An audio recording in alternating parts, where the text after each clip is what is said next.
মৃত্যুর জন্য বিশ্ববিদ্যালয়ের অব্যবস্থাপনায় দায়ী, নির্বাচন কমিশনের অব্যবস্থাপনায় দায়ী। আমি এই মৃত্যুর বিচার চাই। আমি যার কত সহকর্মীকে অসুস্থ দেখতে চাই। চারুকলা বিভাগের সহকর্মী কাজী মহসিন অসুস্থ হয়ে গিয়েছেন, তার সহকর্মী মৃত্যুতে তিনি রিটার্নিং অফিসার, তার হলে কাউন্টিং কে করবে? এইভাবে যদি কাউন্টিং হয় আরো 3 দিন লাগবে।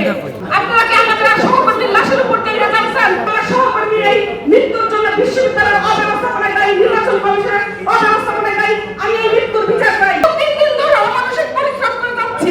শিক্ষকেরা আমরা 10 তারিখে রাতে আমরা ঘুমাইনি, ব্যালট বাক্স নিয়ে কখন আমাদের এটা নিরাপত্তা দিয়ে আমরা হলে রেখেছি, বাসায় গিয়েছি হল থেকে রাত 2টার দিকে। এরপরে আমরা আবার সকাল 7টায় হলের মধ্যে আমরা অমানসিক সারাদিন পরিশ্রম করে কেন আমাদের কোনো নির্দেশনা দেওয়া হলো না? কেন আমাদের মত বিনিময় সময় বলা হয়েছে যে মেশিনের মাধ্যমে ভোট কাউন্টিং করা হবে, আপনাদের কোনো আসতে হবে না, আপনারা রিটার্নিং কর্মকর্তা এবং প্রপোস্ট আপনারা শুধু এসে রিটার্নিং কর্মকর্তা সাইন দিয়ে যাবেন। আমার একজন পোলিং অফিসার অসুস্থ হয়ে গিয়েছেন, তাকে আমি ফোন দিয়েছি, তিনি আমাকে বলেছেন ম্যাডাম আমাকে কি আপনি চাকর পেয়েছেন, আমি কি স্টপ করে মারা যাবো? আমার পোলিং অফিসার না আসলে আমি নট ফাইজুল তাহলে কাউন্টিং শুরু করতে পারবো না। আমি যার কত সহকর্মীকে অসুস্থ দেখতে চাই। চারুকলা বিভাগের সহকর্মী কাজী মহসিন অসুস্থ হয়ে গিয়েছেন, তার সহকর্মী মৃত্যুতে তিনি রিটার্নিং অফিসার, তার হলে কাউন্টিং কে করবে? এইভাবে যদি কাউন্টিং হয় আরো 3 দিন লাগবে।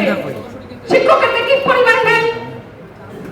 আমার ঘুম দাও না। তার কি শারীরিক অসুস্থতা, মানসিক স্ট্রেস নাই? এটা আমরা চাই না, আমরা মেশিনের মাধ্যমে হতে হবে। তাহলে আমরা রিটার্নিং কর্মকর্তারা আমরা এটা করতে পারবো না।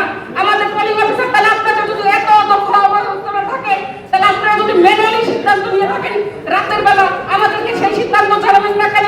কেন 21টা হলে কাউন্টিং হলো না? 21টা হলে যদি একটা বোর্ডে হলো তাহলে 21টা বোর্ড একসাথে।